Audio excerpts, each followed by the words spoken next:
es saint, saint. Nous t'élevons,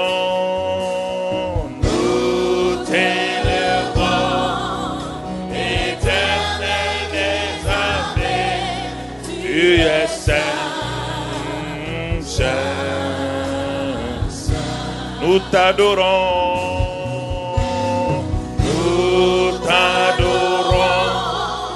éternel des armées.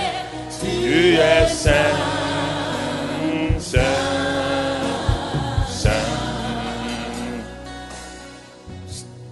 Saint, saint, saint, saint, saint, saint, saint, saint, saint, saint, saint. Nous t'adorons, éternel des armées. Tu es saint, ô saint. Nous t'exaltons,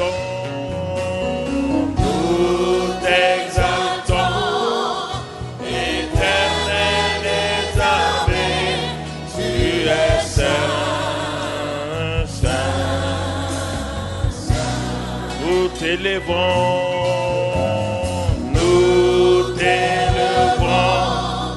éternel des armées.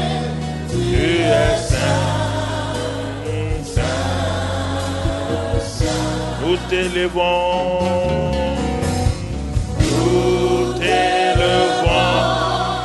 éternel des armées. Tu es saint, saint. Nous t'adorons,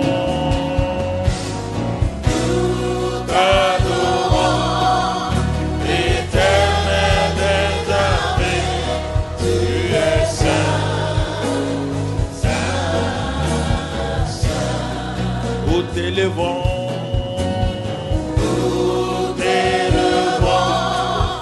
éternel des armées. Tu es saint, saint, saint. Tu es saint, saint, saint. Tu es saint, tu es saint, saint. Tu es saint, saint, tu es saint, saint, saint. Tu es saint, saint, saint, saint. Amen. Merci. Gloire à Dieu. Asseyez-vous dans sa présence. Nous rendons grâce à Dieu pour ce séminaire de février 2013. Et je bénis le Seigneur pour ce temps que nous allons passer ensemble ces 3 jours, y compris le 4e qui est le culte du dimanche. Et notre thème que nous avons cette année, nous sommes mis d'accord avec votre pasteur, le pasteur Yvan, c'est comment marcher, vivre, donc, dans le surnaturel divin.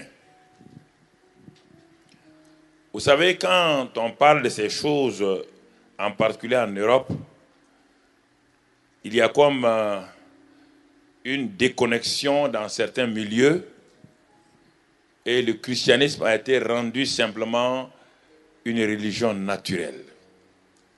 Une philosophie qui est prise en otage entre les mains des hommes, qui amène cette philosophie selon leurs désirs et entraînant les hommes derrière eux dans vraiment un esclavage ou une incompétence notoire. Mais quand nous regardons attentivement le christianisme, et même si nous allons au-delà de ça pour aller dans le commencement, c'est-à-dire dans l'Ancien Testament, On n'a jamais vu quiconque, personne, entrer en contact avec Dieu et rester dans le naturel. Personne. Personne, quelle que soit la position, quel que soit l'échec préalable de la personne, personne n'a pu entrer en contact avec Dieu et rester dans la dimension naturelle sans passer dans la dimension surnaturelle. Ça n'existe pas. Toute la Bible. Et lorsque nous regardons ceux qui ont échoué, parce que souvent on n'a pas de temps de regarder la vie d'Adam. La vie d'Adam était la vie extraordinaire, la vie surnaturelle la plus élevée, qu'il n'y a que Jésus-Christ qui a pu atteindre cette réalité-là, du moins qui est venu avec cette réalité-là pour nous montrer. Il avait un cerveau au-delà du naturel, Adam et Ève. Ils avaient une capacité d'absorber les choses surnaturelles. La présence de Dieu était avec eux de façon régulière dans le jardin d'Éden. Et quand vous regardez attentivement, Adam et Ève ne priaient pas Dieu. Frère, ils ne jeûnaient pas pour que la présence de Dieu se manifeste. On va entrer dans ces choses-là plus tard. Mais lorsque la présence de Dieu s'est dissipée, quand Adam et Ève sont tombés, c'est qu'on a dit, ils sont déchus. Quand ils sont tombés de cette position-là, que Dieu les avait élevés, ils ont été obligés maintenant de chercher des moyens pour aller vers ce Dieu du surnaturel. Et quand nous regardons toute la Bible, l'Ancien Testament, tout ce que Dieu a pu utiliser, on est émerveillé de ce que des hommes naturels, des hommes limités, soient entrés dans les dimensions de Dieu pour opérer ce qui ne peut pas le faire, donc sans cette dimension surnaturelle. Et c'est pourquoi l'homme naturel encore est capable de faire des miracles scientifiques. Des miracles scientifiques que nous voyons, les inventions et tout. Cela démontre qu'il y a un substitut de quelque chose de surnaturel qui est resté dans l'homme naturel et que nous appelons aujourd'hui les inventions, les miracles de la science, du progrès technique. Alors quand vous voyez ces hommes-là, dans cette dimension naturelle, qui arrivent à faire avec un quotient intellectuel, et si vous les remettez dans leur position originelle, alors vous allez voir, l'homme était un être extraordinaire, mais malheureusement qui a perdu cela, et que Christ est revenu pour nous connecter avec la dimension du surnaturel. Alors notre premier message ce soir-là, c'est manifeste la vie surnaturelle que tu as reçue. Manifeste la vie surnaturelle que tu as reçue. Parce que si nous ne comprenons pas cela, avant de vouloir opérer dans le surnaturel, il faut d'abord que le surnaturel vienne de quelqu'un qui a déjà lui-même reçu la vie surnaturelle, et cette vie surnaturelle contrôle sa vie, et c'est de cet homme surnaturel-là que sort le surnaturel de Dieu. Il n'y a pas un homme naturel qui est là et qui opère le surnaturel. Ça, c'est la magie. Bien-aimés frères et sœurs, et quand nous comprenons effectivement, pendant ces 3 jours-là, nous comprenons ces réalités-là, nous allons voir que tout ce que nous avons lutté pour avoir la foi, tout ce que nous avons lutté pour voir le miraculeux autre là, on va commencer à se poser la question, mais pourquoi on a tant lutté pour ces choses-là? Pourquoi on a tant lutté alors que la vie naturelle que j'ai, elle est tellement naturelle qu'elle se manifeste naturellement. Je n'ai pas besoin de réfléchir parce que je suis né avec la mémoire et la pensée et tout. C'est déjà en moi. Ces choses-là sortent normalement au fur et à mesure que je développe. Donc la vie surnaturelle, c'est une vie divine qui est en moi et qui, lorsque je sais comment agir, ça sort aussi naturellement, de façon surnaturelle, de façon régulière. Lorsque nous ne comprenons pas cela, ça devient très très difficile. Regardons simplement, quand on parle de surnaturel, on ne parle pas de quelque chose de mystique, de magique. Non, frères et sœurs. on parle de quelque chose qui vient d'une dimension qui est au-dessus du naturel. On dit surnaturel. Une deuxième dimension, comme au-dessus du plan naturel, la dimension de la gravitation. La loi de la gravitation contrôle toute la Terre. Et toute la Terre est contrôlée par cette fameuse loi-là, de telle manière que c'est celle qui permet qu'on s'assied sur une chaise sans tomber. C'est la loi de la gravitation qui me permet de marcher sans tomber. C'est cette loi-là. Et pour aller au-delà, pour vaincre cette loi-là, il a fallu découvrir une autre loi. Et c'est cette deuxième loi qui permet aux avions aujourd'hui de voler pour contrôler la première dimension qui est la loi de la gravitation. Mais dès le moment où les avions, on a découvert cette deuxième loi et qu'on a utilisé, on a su mettre ça, il n'y a aucun problème pour un pilote qui est dans son avion de faire démarrer l'avion et ensuite de décoller. C'est devenu normal pour le pilote, frères et sœurs. Le pilote, non, il a des conditions. Pour vaincre la loi de la gravitation, le pilote sait qu'il a la loi de l'aérodynamique avec lui, la loi de la sous-tentation. Et quand ces lois-là sont bien comprises, le pilote rentre dans son avion sans problème, frère. Il sait qu'il est dans une deuxième dimension qui contrôle la première. Et quand il fait partir l'avion, à un moment donné, il appuie et il voit, avec les moteurs, il voit la deuxième loi qui se met en branle en train de dominer la première loi. Est-ce que le pilote, il transpire? Non, il ne transpire pas, frères et sœurs. Il ne transpire pas. Parce qu'il a appris, il a découvert qu'il y a une autre loi. La loi du surnaturel, c'est comme cela. Quand vous la découvrez, et quand vous avez été plongé là-dedans, vous savez opérer là-dedans, vous savez comment opérer dans cette loi-là, sans trop de transpiration, sans trop de sueur, sans trop obligatoirement passer du temps à jeûner et à prier tous les jours. Le jeûne et la prière sont un élément important dans le surnaturel. Mais je veux dire que pour tout, pour démarrer, on a besoin de ça, comme Jésus et comme Moïse et les autres. Mais quand on y entre là-dedans, maintenant on n'a plus besoin de jeûner tout le temps, frère. Parce que ça devient un mécanisme qui est en nous. Et vous pouvez parler à une situation, la situation se règle en souriant. Vous n'avez pas besoin de faire un visage de quelqu'un qui a mangé des fourmis maillantes. Oui, au nom de Jésus. Non, ça c'est la peur, mon ami. C'est l'incrédulité, la peur. Qui vous anime. Qui vous anime. Qui vous anime. Il n'y a pas longtemps, on a envoyé nos gens à la prison de Ouagadougou. Elle a conduit les femmes dans nos journées de compassion autour de Noël. Elle est partie dans cette prison. Et au moment où elle prêchait, elle avait des paroles de connaissance qu'elle donnait aux gens. Puis il y avait un monsieur qui était assis dans une chaise roulante. Complètement, quand on voyait les pieds sont flasques comme ça. Donc, elle regardait le monsieur.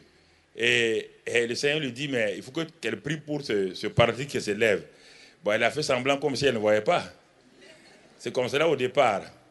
Et quand elle a fini de prêcher, elle a lancé l'appel. Les gens sont venus, les malades sont venus, et ceux qui avaient reçu des paroles de connaissance ont réalisé.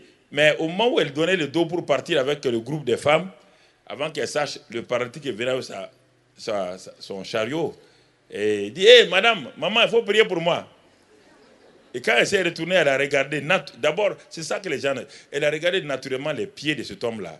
Quand elle a regardé les pieds qui faisaient comme ça, mais sa foi est partie à ses talons.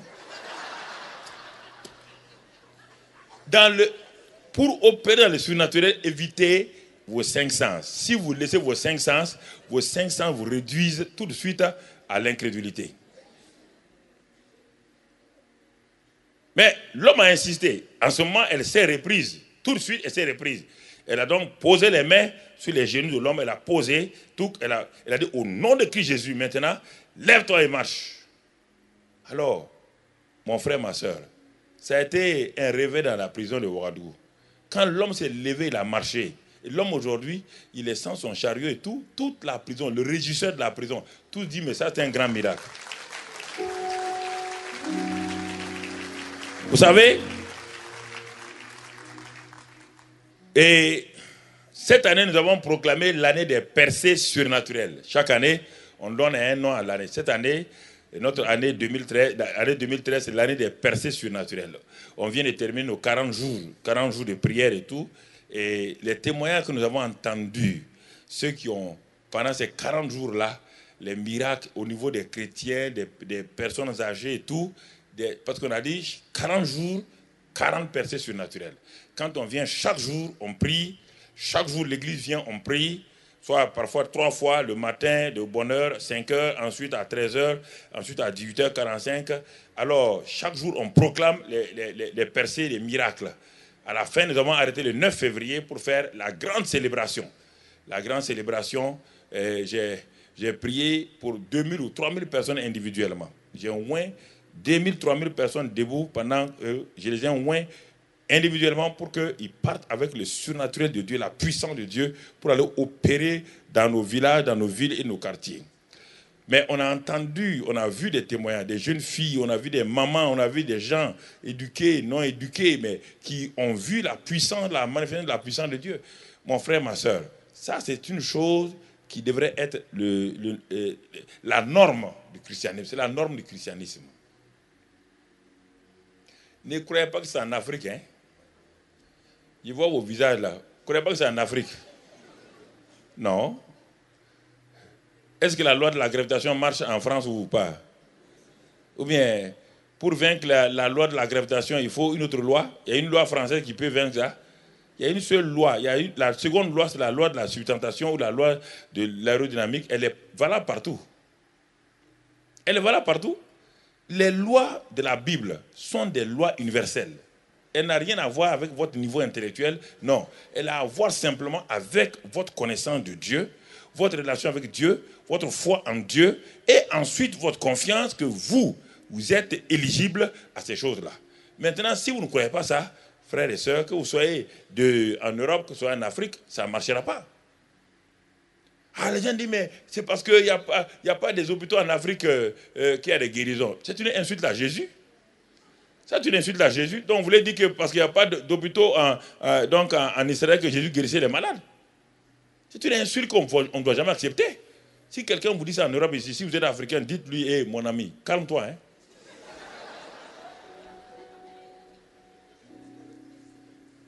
C'est une atmosphère, c'est une puissance, c'est une loi spirituelle qui marche partout. Quand je m'en vais en Amérique, je prêche la même chose au Canada. La même chose. Les mêmes miracles sont manifestés au Canada, en Amérique, en Inde, partout où je vais, et donc, dans les pays de l'Asie, ou en Afrique du Sud, ou bien ailleurs. Je ne parle pas là-bas en disant, mais je suis arrivé dans ce pays-là. Non. Les lois du royaume sont des lois universelles qui agissent partout. Alors, c'est pourquoi manifeste la vie surnaturelle que tu as reçue. C'est une logique, c'est tellement simple. Tu as reçu une vie surnaturelle. Et c'est anormal, je dirais. C'est intolérable, c'est inadmissible que les chrétiens vivent uniquement dans le naturel, dans la norme, et sans manifester le surnaturel. Dans l'Ancien Testament, oui.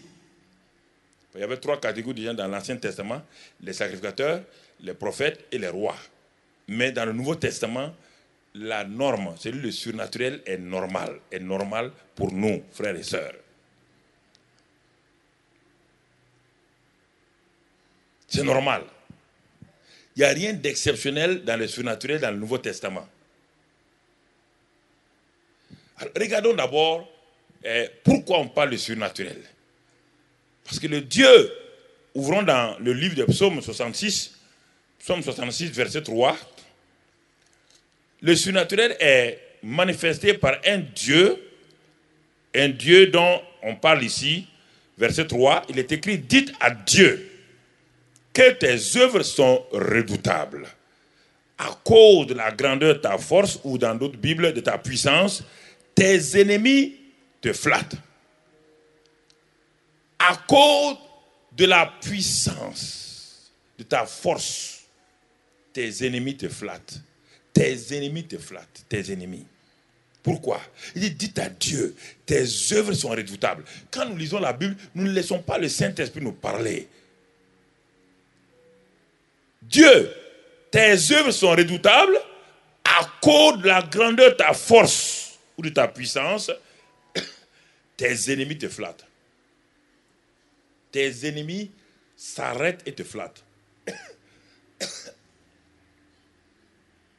Tes ennemis te flattent. Alors, si les ennemis de Dieu le flattent à cause de la grandeur de sa force et ses enfants, arrêtez-vous, réfléchissez. Ses ennemis sont obligés de faire chapeau bas. C'est-à-dire qu'ils sont obligés de s'incliner et dire, nous reconnaissons la grandeur de ta force. Les ennemis de Dieu sont obligés de faire ça. Et toi qui es enfant de Dieu, membre de la famille de Dieu, que fais-tu devant cette grandeur-là? Quelle est ton attitude?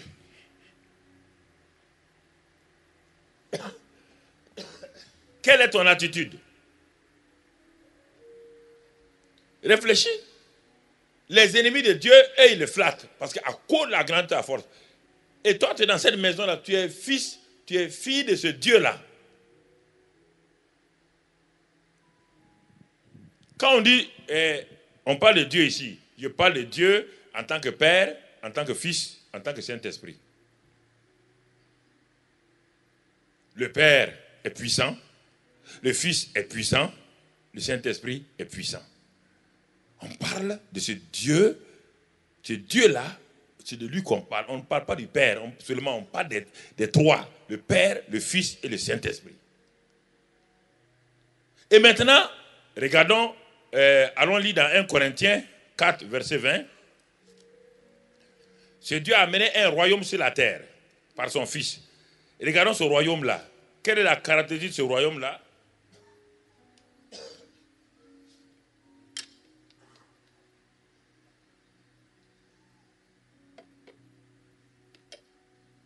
Corinthiens 4, verset 20. La parole de Dieu nous dit, car le royaume de Dieu ne consiste pas en parole, mais en puissance. Donc, dans le royaume de Dieu, nous avons le Père puissant, le Fils puissant, le Saint-Esprit puissant. Et on nous dit, le royaume de Dieu, lui-même, sa manifestation, c'est la puissance. Dieu est ton Père. Jésus est ton Seigneur. Le Saint-Esprit est celui qui vient, qui apporte la vie. Et tu es dans un royaume puissant. Et toi, tu opères dans l'impuissance, dans l'incapacité. Quelque chose ne va pas.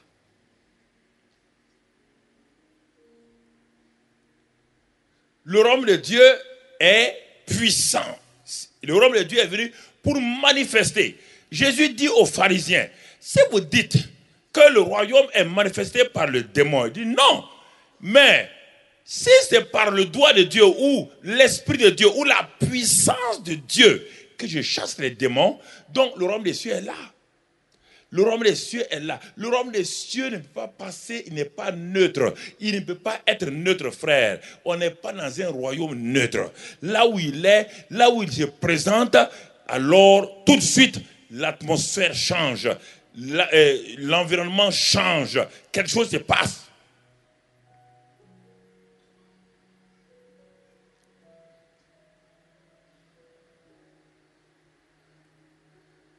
Alors, comment de ce royaume-là, l'agence du royaume, l'ambassade du royaume, qui est l'église, comment une église émaciée, une église faible, une église tremblotante, une église peureuse, une église peut sortir d'un royaume si puissant, d'un Dieu si puissant, une église qui ne fait même pas trembler le monde aujourd'hui, alors que tous les corps constitués du monde, chacun a sa position.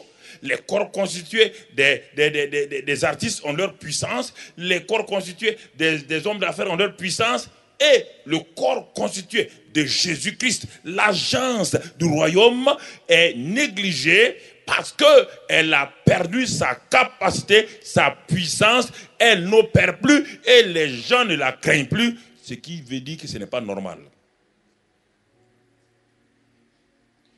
Regardez Moïse rentrant chez Pharaon. On le verra demain après.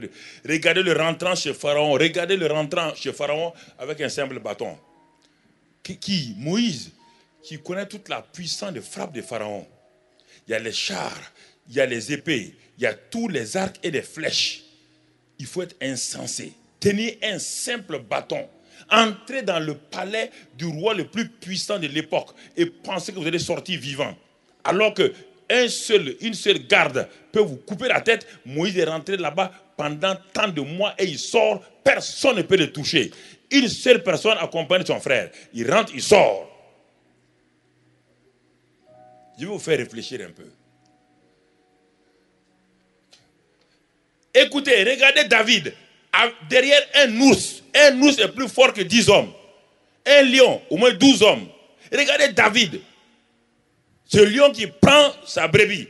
Il s'en va avec les simples mains et il prend le lion et il arrache et il le frappe et les choses. Regardez Samson avec ce jeune lion-là. Et vous dites, ça c'est des gens qui ne sont pas nés de nouveau. Des gens qui ne connaissent même pas Dieu. Des gens qui n'ont aucune capacité. Regardez-les opérer. Regardez-les. Les avant-coureurs du royaume. Ils ne connaissent même pas le royaume. Ils ne sont pas nés de nouveau. Ils n'ont pas le Saint-Esprit en eux. Ils n'ont que l'onction de Dieu sur eux. Regardez-les opérer. Tu veux que je t'aligne les témoins? Les témoins sur témoins. Témoins sur témoins. Témoins sur témoins. Témoins sur témoins. Regarde Élie devant les prophètes de Baal. Regarde Élisée. Regarde-les. Fais-les défiler. Et ils sont assis sur l'estrade où il y a le défilé. Et quand l'église du 21e siècle arrive à ce point du défilé, qu'est-ce qu'on voit? Une église en haillons, une église faible, une église divisée, une église querelleuse, une église qui est en train de se pavaner. Le ciel dit, mais ça c'est quel quoi? On dit, mais c'est l'église du royaume. C'est l'agent du royaume. A dit, non, ce n'est pas possible. Ceux qui sont passés, ils ne sont pas du royaume. Moïse n'est pas du royaume. Abraham n'est pas du royaume. David n'est pas du royaume. Ils étaient l'ombre du royaume. Ils avaient des royaumes naturels. Mais ils sont passés solennellement. Ils sont partis avec autorité. Et tout le stade s'est levé, les applaudit. Et l'église, celle qui reprend le corps de mon fils, arrive. L'église arrive. Et tout le monde est étonné. Les anges sont étonnés. Les archanges sont étonnés. Les démons même rient. Et c'est ça l'église de Jésus. C'est ça l'église de Jésus. C'est pour ça que Christ est mort à la croix du Calvaire.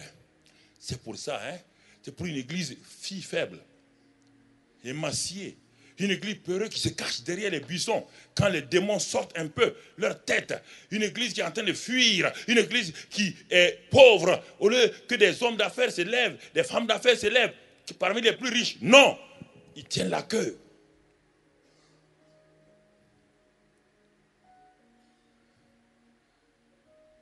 La tribune est embarrassée. La tribune officielle est embarrassée. Jésus est embarrassé. Le Saint-Esprit est embarrassé. Il dit, mais pourtant, je suis en eux. Regarde-les. Regarde-les. En David, je n'étais pas là-bas. Le Saint-Esprit dit, Père, regarde-les. Regarde en David, je n'étais pas là-bas. Il n'a pas le Saint-Esprit en lui. Il n'avait que le Saint-Esprit sur lui. Même pas sa personne. Il n'avait que l'onction. Aucun d'entre eux n'a connu ma personne. Moi, le Saint-Esprit. Regarde ceux qui ont le Saint-Esprit. Regarde-les. Comment ils sont faibles. Alors, comment pour décrire cela, frères et sœurs? C'est inadmissible. Inadmissible. Inadmissible que vous, ayant le Saint-Esprit, vous ne puissiez pas opérer comme celui qui n'a pas le Saint-Esprit. C'est inadmissible. Inadmissible.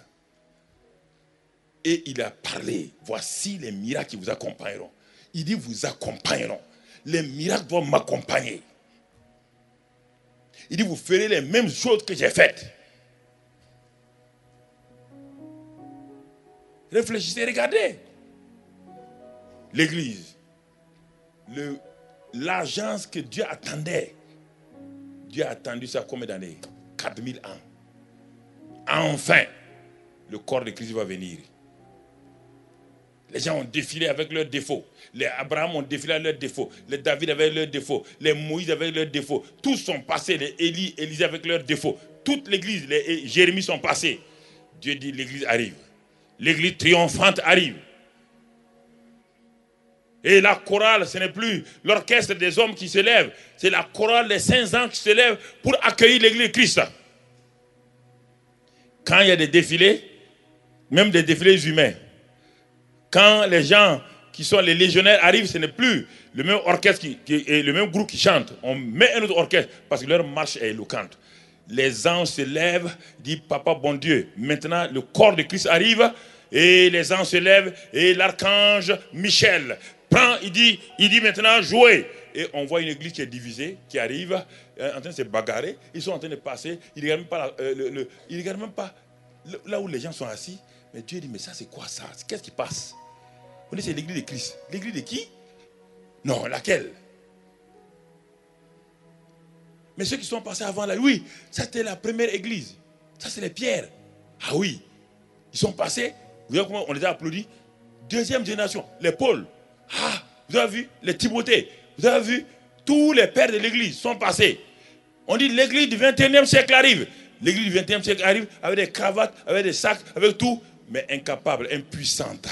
Et les démons s'asseyent et rigolent. Les démons disent voilà, c'est l'église du 21e siècle. Et on est d'accord avec ça. On trouve que c'est logique.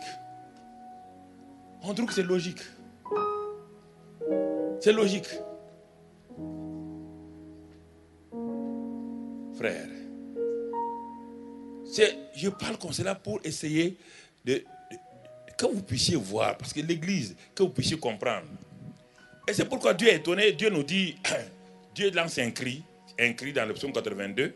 Lisons, Dieu lance un cri dans le psaume 82.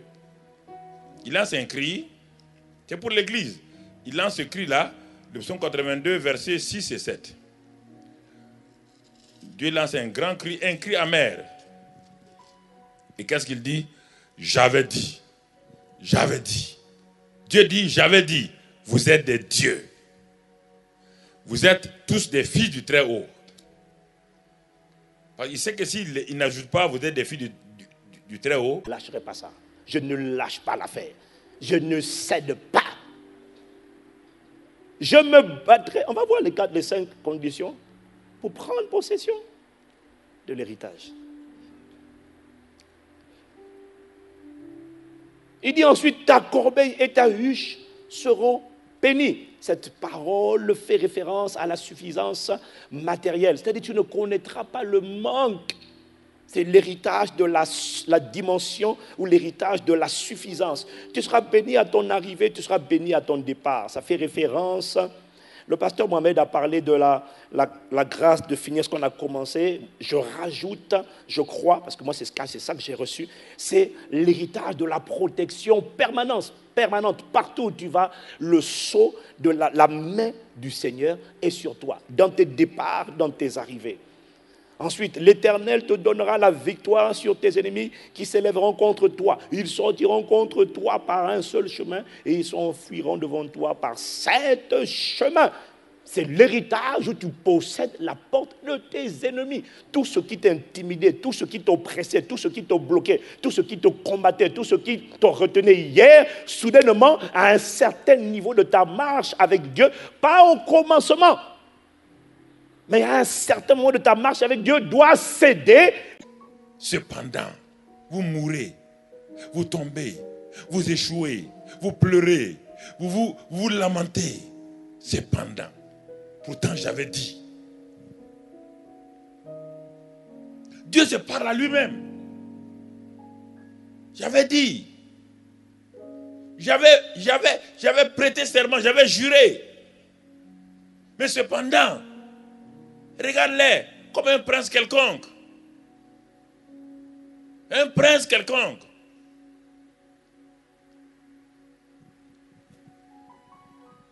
Ça, c'est un cri du cœur du Père. C'est un cri du cœur du Père. Et cela doit nous réveiller, frères et sœurs. Vous voyez ce que Dieu dit de nous? Ce que nous sommes. Parce que nous faisons d'abord. Nous sommes préoccupés de ce que nous faisons. Non, Dieu est préoccupé de savoir ce que nous sommes. Pourquoi nous ne sommes pas conscients de ce que nous sommes? C'est ce que tu es, c'est ce qui te permet de faire. Il y a d'abord l'être, le faire, et l'avoir et le faire. Ce que tu es, tu dois savoir ce que tu as. Ce que tu as maintenant, tu peux faire. Sinon, c'est difficile. C'est difficile d'opérer quand tu ne sais pas ce que tu es, ce que tu as. C'est difficile de faire. Alors, qui es-tu donc? Nous sommes à notre premier message. Qui es-tu donc? Puisque nous devons manifester la vie surnaturelle que nous avons reçue. Qui es-tu? Ça fait des années que le même message vous a été donné et donné et redonné. Ça fait des années. Je suis votre pasteur, je suis l'église, c'est les mêmes messages. Je crois que souvent, quand un message n'atteint pas le cœur, il ne peut pas opérer. Tout message qui est dans le cerveau, mon frère, tôt ou tard, ça disparaît. Parce que le cerveau aime changer les choses. C'est pourquoi dans Proverbe 4, 20 à 22, il est parlé, on ne va pas le lire. Il dit, garde ces choses-là dans ton cœur et ensuite veille sur ton cœur, plus que toute autre chose. Veille sur ton cœur. Car c'est le cœur qui est régénéré. C'est le cœur qui naît de nouveau. Et toute parole de Dieu qui n'est pas gardée dans ton esprit, le cœur, on ne parle pas du cœur physique. Cœur et esprit, c'est la même chose. Dans ton esprit régénéré, ne peut pas produire du fruit. Car dans ton esprit régénéré que le Saint-Esprit demeure. Le Saint-Esprit ne demeure pas dans ton âme, ni dans ton corps physique. Le Saint-Esprit a un endroit, tout à l'heure on va le voir. Qui es-tu? La Bible dit dans Jean 1, verset 12. Jean 1, verset 12. À tous ceux qui l'ont reçu, tous ceux qui ont cru en son nom, Dieu leur a donné le pouvoir. Écoutez, Dieu a donné à n'importe quel pécheur, n'importe quel être maléfique, n'importe quel être mauvais. Dès le moment où il accepte, il a reçu, il a reconnu le nom de Dieu. Dieu lui donne le pouvoir de devenir enfant de Dieu. Et lesquels sont nés, non du sang ni de la chair, mais de la volonté de Dieu. Dieu lui donne le pouvoir, et vous entendez le mot là, Dieu lui donne le pouvoir de devenir enfant de Dieu. Et ce pouvoir-là, Dieu ne le retire plus. Il devient enfant de Dieu. C'est-à-dire qu'il est connecté à Dieu. Écoutez, réfléchissez. On ne vous parle pas d'imagination, de simple. C'est au-delà de ça. C'est-à-dire que cette personne-là est née de Dieu lui-même. Dieu étant esprit, la personne aussi est née de Dieu, il est d'abord esprit. Puisqu'il est né physiquement, puisqu'il a un corps, il a déjà un corps qu'il a reçu de son père et de sa mère. Il a déjà un corps. Donc, si on dit qu'il est né une seconde fois, il est né, donc, étant donné qu'il est né de son père, et il a tous les éléments de son père en lui déjà. Alors, si on est deux fois, s'il y a une autre naissance, cette naissance spirituelle-là, alors, de même que ma naissance physique de mon père et de ma mère me donne d'avoir donc la vie de mon père et de ma mère en moi, de même aussi frères et sœurs. Et c'est pourquoi j'agis comme mon père et ma mère. C'est pourquoi quand on voit, on dit tel père, tel fils. Quand on me voit, on sait que je suis le fils d'un tel. Pourquoi? On sait que je viens de telle région. Mon père vient de cette région. Ma manière de parler, ma manière d'agir vient. Comment pouvons-nous naître de nouveau par le Saint-Esprit? Comment pouvons-nous naître de Dieu et ne pas ressembler à Dieu en esprit? Comment pouvons-nous, frères et sœurs, naître physiquement et on ressemble à l'homme qui nous a mis au monde physiquement et on est de Dieu et là on ne ressemble pas? Ce n'est pas possible. Ce n'est pas possible. N'ont pas pris ça au sérieux. N'ont pas vu la puissance de la nouvelle naissance, donc la nouvelle création que nous sommes. Nous avons cru, nous avons entendu les messages, mais on ne s'est jamais arrêté pour savoir, mais la nouvelle naissance là, c'est quoi au juste? C'est qui? C'est moi. Mais c'est dans quelle dimension je suis la nouvelle création? Quelle dimension? Quand je suis rentré dans ça, il y a 15 années en arrière, tu peux me réveiller à n'importe quel, tu peux me dire n'importe quoi, tu ne peux plus me troubler. Je ne suis plus trouvable. On ne peut pas me troubler. Parce que ni mes actes, ni mes paroles ne peuvent changer cette nature-là. Tu peux venir prêcher, tu peux venir t'arrêter, prêcher tous les péchés du monde, tout. Mensonge, adultère, colère, tout. Tu prêches tous tes péchés, moi je m'assois et te regarde. Ça ne me touche pas. Pourquoi ça va me toucher? Oui, à cause de ça, maintenant tu es perdu. Viens te... Moi, une deuxième fois, être sauvé. Si je suis sauvé une deuxième fois, c'est fini pour moi. Pourquoi? Tu ne veux pas me branler avec ton message. Je refuse. Mais vous me regardez comme ça. C'est comme si quelqu'un vient me réveiller à minuit. Il dit, mais est-ce que tu es sûr? Tu es sûr que tu es un carambiri? Et là, vous riez maintenant. Ah bon, c'est la même chose? Tu es sûr que tu es un carambiri?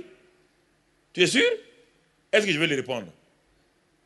Quand Satan a dit à Jésus, si tu es fils de Dieu, dis à cette pierre-là, est-ce que Jésus lui a répondu? Pourquoi? Jésus savait doublement. Quand il est né par Marie, Gabriel, Joseph et Marie lui ont dit, tu es fils de Dieu, mais au Jourdain, la voix du Père a retenti. Tu es mon fils bien-aimé en qui j'ai mis tout le monde avec. 40 jours plus tard, Satan vient pour mettre en cause son identité. Est-ce que Jésus a répondu? Pourquoi vous voulez répondre à Satan quand vous savez qui vous êtes? Vous voulez lui répondre pourquoi? Ah, si tu es un fils de Dieu, il faut prier 3 heures. Je ne prie même pas 3 minutes. Et je suis fils de Dieu. Je n'ai pas besoin de prier pour être fils de Dieu. Vous vous laissez troubler par vos actes. C'est ça là. La veille de votre mort, même à 1 minute là, vous aurez des actes terribles. En ce moment-là, vous n'aurez plus l'assurance. Qui es-tu? À tous ceux qui ont reçu, qui ont accepté son nom, il leur a donné le pouvoir. Ce n'est pas fini.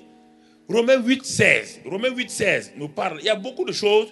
Je dis ça, c'est une révision, parce que vous savez ces choses-là. Mais Jésus dit, si vous les savez, c'est bien, pourvu que vous les pratiquiez et vous serez heureux. Romains 8, verset 16. Romains 8, verset 16. La parole de Dieu, bon, l'Esprit lui-même rend témoignage à notre esprit que nous sommes enfants de qui? Enfants de Dieu. Je suis né de Dieu et le Saint-Esprit qui est venu en moi, me dit, il rend témoignage à mon esprit, non pas à mon âme, non pas à mon corps. Le Saint-Esprit rend témoignage à mon esprit que je suis enfant de Dieu. Donc j'ai 2 témoignages. Le Père m'a donné le pouvoir d'être enfant de Dieu. Le Saint-Esprit rend témoignage à mon esprit que je suis enfant de Dieu. Je suis enfant de Dieu. C'est plus que ce que vous pensez. On ne parle pas, oui, je suis enfant de Dieu pour être sauvé. Non. Maintenant, j'ai la qualité que Dieu a, que moi aussi j'ai maintenant. Vous n'osez pas, vous ne voulez pas percer la limite pour aller. Vous pensez que si vous allez, c'est un blasphème. Et c'est pourquoi vous retenez. Je suis enfant de Dieu. Ça veut dire quoi? Mais si je suis l'enfant d'un homme de telle manière, je suis enfant de Dieu. Ça veut dire ce que ça veut dire. Comment Dieu opère? J'opère de la même manière. Comment Dieu vit?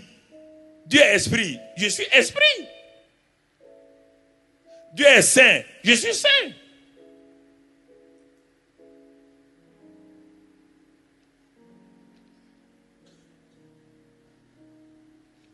Et c'est difficile pour les gens d'accepter cela. Il dit, il n'y a plus aucune condamnation en ceux qui sont en Christ. Car la loi de l'esprit de vie en Jésus-Christ les a affranchis de la loi du péché et de la mort. Si tu comprends la loi du péché et de la mort, ce n'est pas les péchés. Ne confondons pas le péché et les péchés. Le péché, c'est la nature. C'est-à-dire que quiconque est né de nouveau, il est délivré de la loi du péché et de la mort. Ça, c'est dans Romains 8, versets 2 et 3. Mais maintenant, dans Colossiens 1, versets 13 et 14, il dit ceci, il nous a délivrés de la puissance des ténèbres, du royaume des ténèbres. Et, ce n'est pas fini, ça c'est le négatif. Il nous a délivrés, il nous a transportés, délivrés, négatif, positif, transférés dans le royaume du Fils de son amour, en qui nous avons la rédemption, la rémission, pas le pardon des péchés, la rémission des péchés. Racheté, Satan n'a plus rien. Maintenant, nous appartenons à Dieu. Il n'y a plus rien que Satan peut nous réclamer.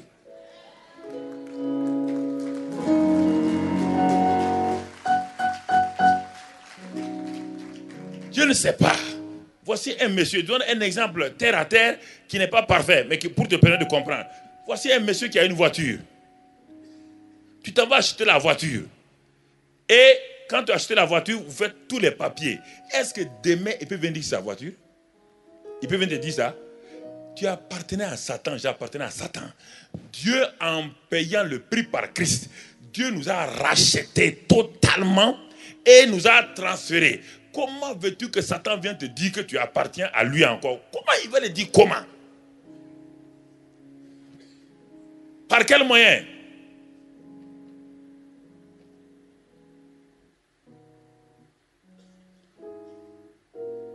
Il faut accepter ça là. Pas l'accepter mentalement. L'accepter de tout son cœur. Il n'y a personne qui ait cru en Christ, qui soit né de nouveau. La nouvelle création, ce n'est pas un homme transformé, changé. Les anakainos et les métamorphoses dans Romains 12, verset 2. Il dit, ne vous conformez pas au présent siècle mauvais, mais soyez transformés. Ne vous conformez pas, soyez transformés. Ça, c'est dans votre âme. C'est pas. Mais la nouvelle création, c'est un homme qui n'a jamais existé, qui n'a pas de passé. Écoute-moi, il te pose une question. Quand Dieu a créé Adam et Ève, est-ce que tu as vu l'enfant d'Adam? Est-ce qu'Adam était un bébé? Tu as déjà pensé à ça? Adam est né bébé? Quand Dieu l'a créé, il a créé comment? Complet? Oui ou non? Et même quand il a sorti Ève d'Adam là, tu as vu Ève bébé? C'est Adam qui a donné le sein à Ève? Les deux sont nés comment? Parfait, complet? Tu as l'enfant, tu peux parler du passé d'Adam? Tu peux parler du passé d'Ève? Alors, comment un homme comme toi, maintenant tu es supérieur à Adam, dans le royaume des cieux, toi tu es né de la même manière, comment peux-tu avoir un passé? Ça ne passe pas, hein?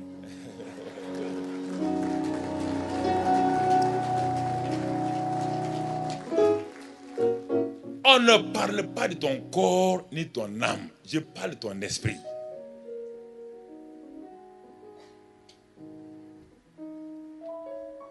Si quelqu'un est en Christ, il est une nouvelle création. La nouvelle création n'a pas de passé parce qu'elle n'a jamais existé.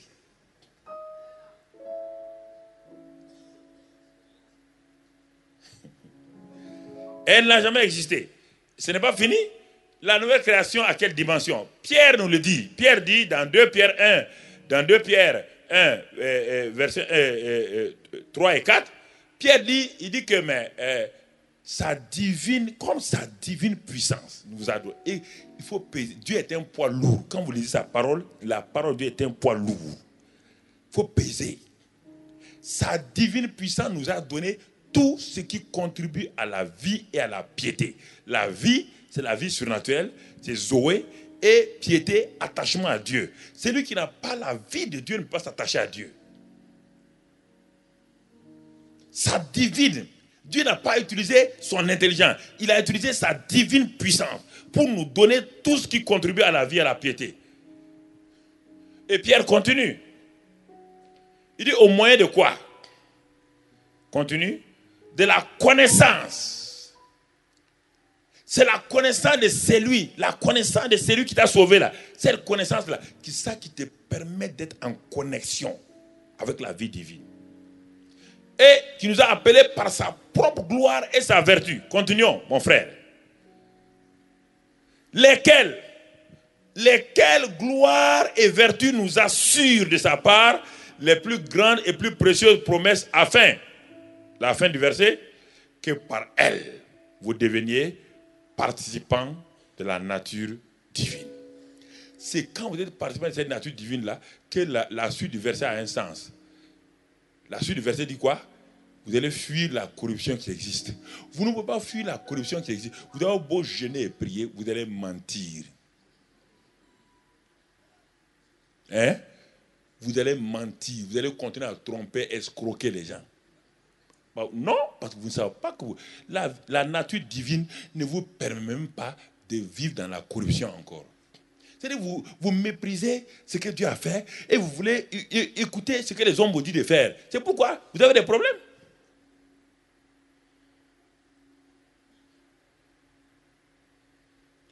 Romains 6, beaucoup de gens n'aiment pas lire Romains 6. Il est dit que dans Romains 6, du verset 1 jusqu'à verset 12, quand vous lisez là-bas, vous êtes étonné. Il dit, il est impossible que quelqu'un qui a reçu la nature là, vit dans le péché. Le péché ne peut plus régner dans votre vie. Le péché, on n'a pas dit les péchés, le péché, la nature satanique n'a plus de pouvoir sur vous. Quand on dit ça seulement, les gens voient l'adultère et la fornication. On ne parle pas de ça. Il y a le péché et le morceau de bois, sa règle générale, c'est qu'elle ne va jamais au fond de l'eau. Le morceau de bois flotte au-dessus de l'eau. Ça, sa règle. Mais un morceau de bois qui a été pris par la main humaine, qui tient à la main humaine, et la main humaine plonge ce morceau de bois au fond de l'eau, le morceau de bois reste au fond de l'eau. Jusqu'à ce que quand l'homme lâche, ça fait quoi? Ça ressort. Ça, c'est le chrétien. Vous avez une nouvelle nature. Maintenant, si par un événement ou quoi, vous laissez, vous allez être dans le péché. Mais dès que vous repentez, vous faites quoi? Vous ressortez pour flotter. Vous ne pouvez plus vivre en communion avec Satan. C'est impossible. Ça, c'est la nouvelle création. Vous ne pouvez plus. Et si vous vivez là-dedans, vous devenez malade. Vous êtes mal à l'aise, vous devenez malade. Il y a un dégoût en vous, il y a un dégoût. Parce que votre nature là, ne vous permet plus de continuer à aimer ces choses-là dont Dieu vous a débarrassé. Les gens confondent la nouvelle création et la conversion. La conversion, c'est dans notre intelligence, ce n'est pas dans notre cœur.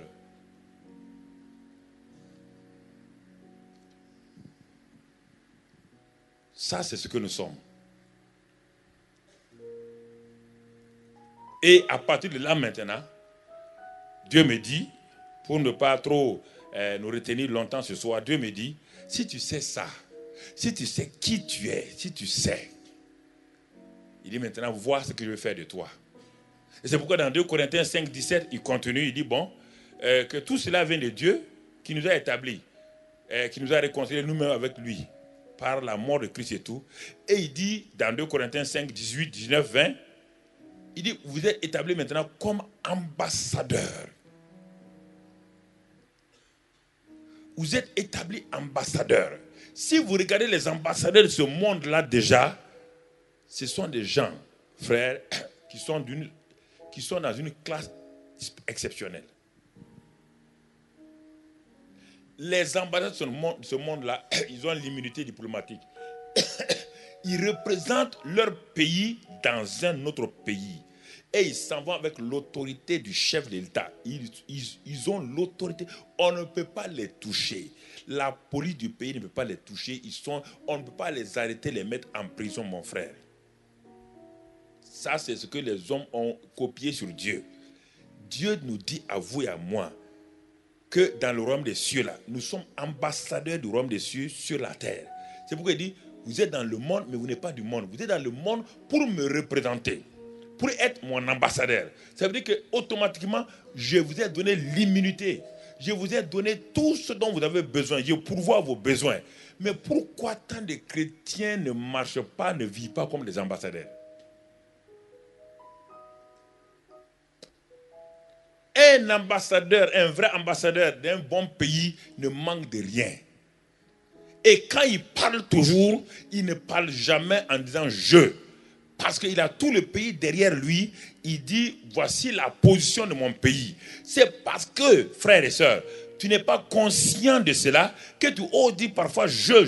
C'est pourquoi Satan n'a pas fait ton jeu. Satan, quand tu dis « voici la position de mon royaume », je suis l'ambassadeur du royaume. C'est pourquoi le nom t'a été donné. Tu es un ambassadeur extraordinaire et plénipotentiaire. Tu viens au nom du président.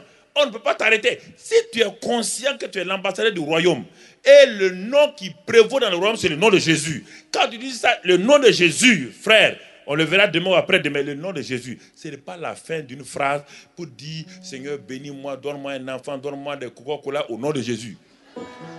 Ça n'a rien à voir avec cette phrase magique que vous terminez, ça n'a rien à voir. Au nom de Jésus veut dire quoi? En lieu et en place de Jésus. Quand je parle au nom de Jésus, ça veut dire que je suis actuellement arrêté en lieu et place de qui? Alors, si ce n'est pas vrai, quand Jésus était là physiquement, bon, ça c'est l'introduction que je fais, l'introduction que je vous fais. Quand Jésus était là physiquement, quand il s'est arrêté, il parlait à la montagne. Quand il parlait à l'eau, quand il parlait au figuier, quand il parlait aux démons, les démons lui obéissaient. Tout le monde dit, c'est Jésus. Mais dans Actes des Apôtres, Pierre est parti, Jésus était parti maintenant. Jésus est parti. Pierre dit au nom de Jésus. La même chose que Jésus physique faisait, son nom fait la même chose. Ah, le Sanhédrin a dit, ah bon? Il y a quelque chose qui ne va pas. Écoutez-moi. Ce que Jésus faisait physiquement là, son nom fait la même chose. Son nom. C'est pourquoi Satan a flatté l'église pour mettre au nom de Jésus-Christ à la fin des phrases, à la fin d'une prière. Et tout le monde termine sa phrase avec ça. Donc ça devient une banalité. Jésus physique et le nom de Jésus, c'est la même chose, est égal. Jésus physique est égal à son nom. Textuellement, pareil. Textuellement, 100%. C'est pourquoi son nom, prononcé au ciel, les anges se mettent à genoux. Sur la terre et sous la terre, il n'y a aucune créature qui peut résister devant le nom de Jésus.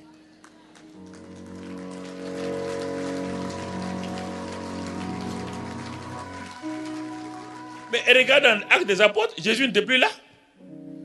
Mais regarde son nom, Achille, regarde son nom.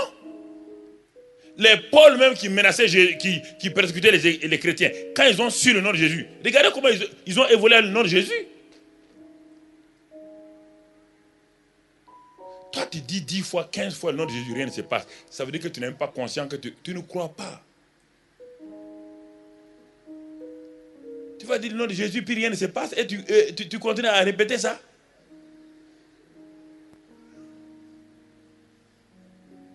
Frère,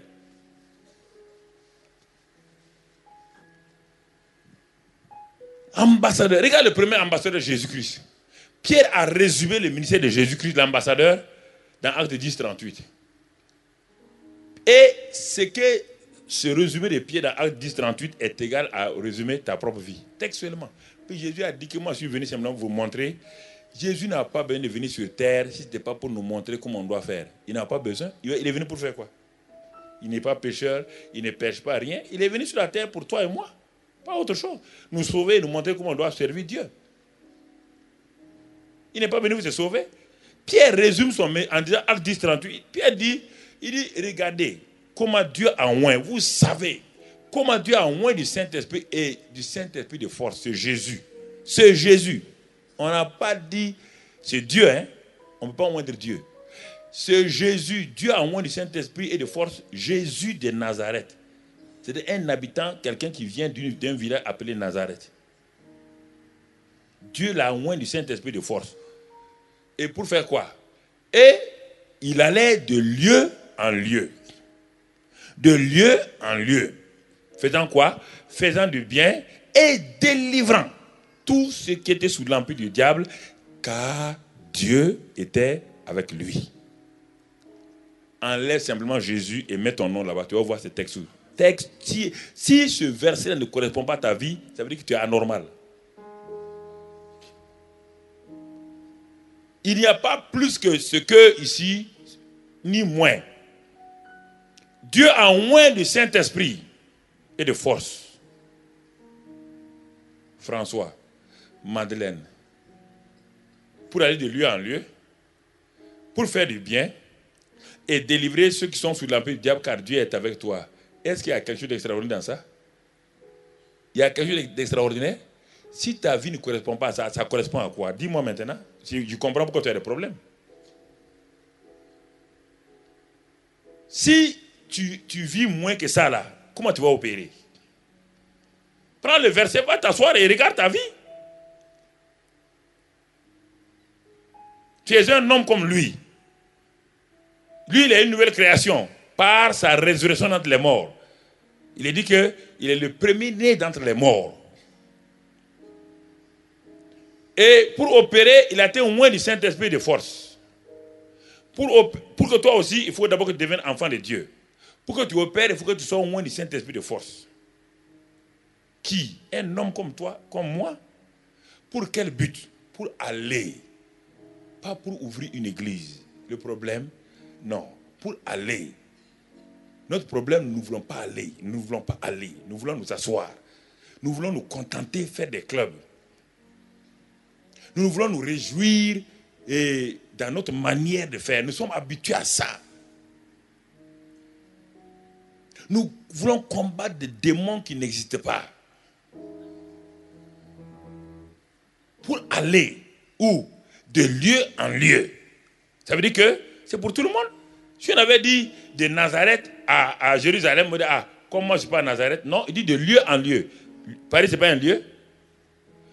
Répondez-moi, Paris, ce n'est pas un lieu. Bordeaux, ce n'est pas un lieu. Alors, pour aller de lieu en lieu. Et faire quoi? Pour faire du bien. Tu n'as pas envie de faire du bien à quelqu'un?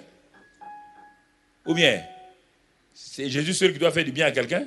Pas toi.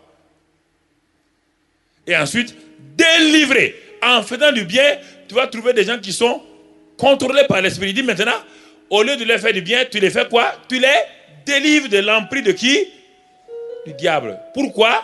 Car Dieu est avec toi. Mais ça, c'est ton image que je t'ai présentée. Pas moins, pas plus. On ne parle pas d'un pasteur ici, ni d'un apôtre ou de quoi. On ne parle pas d'eux. Il dit, vous serez mes témoins.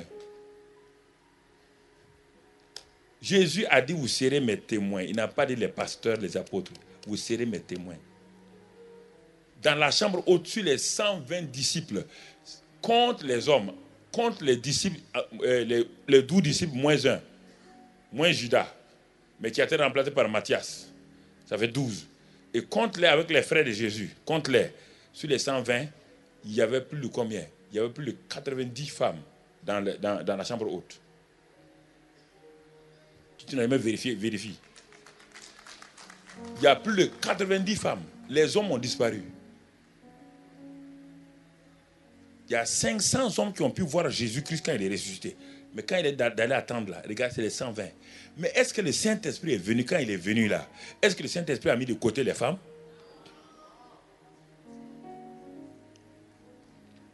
Il ne les a pas mis de côté. Frère. Mais quand ils ont reçu le Saint-Esprit là, est-ce qu'ils ne sont pas allés? Ils sont allés. Et la Bible nous dit, le même Paul nous dit, moi je suis le dernier des apôtres. Je suis un ennemi de Jésus. Mais ce que je sais, c'est que lorsqu'on devient chrétien, dans 1 Corinthiens 12, il dit à chacun de ceux qui sont devenus chrétiens, chacun, 1 Corinthiens 12, verset 7 jusqu'à 10, à chacun, Dieu a donné un don. Donc ça veut dire, frères et sœurs, vous tous qui êtes ici, qui vous êtes une nouvelle création, vous avez un don spirituel. Je vous pose la question, si vous n'utilisez pas ce don-là, comment voulez-vous qu'une église soit complète? Les pasteurs, écoute, les pasteurs se battent. Prenons cette église dans laquelle nous sommes. Les pasteurs sont là, les anciens sont là, les responsables sont là. Mais on dit, bon, venez, on va aller prier pour les gens. D'accord. Parce que c'est normal, on ne connaît pas tout le monde, on ne peut pas permettre que tout le monde pose les mains, ça c'est sûr et certain. Mais ça ne veut pas dire que vous n'avez pas le don du Saint-Esprit. C'est parce que simplement on ne te connaît pas, parce qu'on n'est pas habitué à toi, qu'on ne te fait pas venir pour que tu ne crées pas de problèmes. Mais ça ne veut pas dire que comme on ne t'a pas appelé, ça ne veut pas dire que tu n'as pas le Saint-Esprit et que tu n'as pas un don. C'est pour le moment on ne te connaît pas. Sois fidèle seulement, un jour on te connaîtra. Et tu sortiras aussi, on va te dire, va faire telle chose là. Mais ce n'est pas à cause de ça que tu dois dire, comme le pasteur ne fait qu'appeler peut-être les anciens pour imposer les mains, moi je mets. Si on ne t'appelle pas ici, commence à opérer en ville doucement avec tes voisins et autres. Et le pasteur entendra ça.